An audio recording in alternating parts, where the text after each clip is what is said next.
Welcome to Discovery at Home. Today we have an exciting family challenge for you. We challenge you to have a recycled fashion show.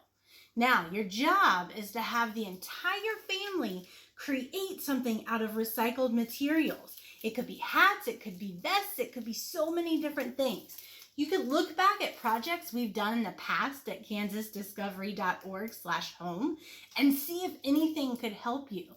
For example, I had my geodesic dome just laying around, but I decided to add some flowers to it to create a hat. Now, what else could you make with your recycled materials? Could you make shoes out of the shoe boxes? Could you make vests? Could you make antlers? There's so many different possibilities that you could make.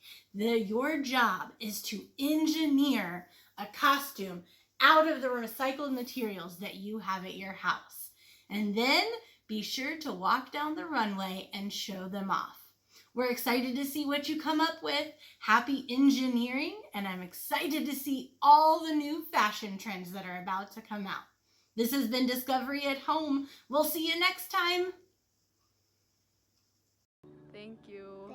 Thank you. Thank you. Thank you. Thank you, Evergy. Thank you to Evergy for making Discovery at Home possible.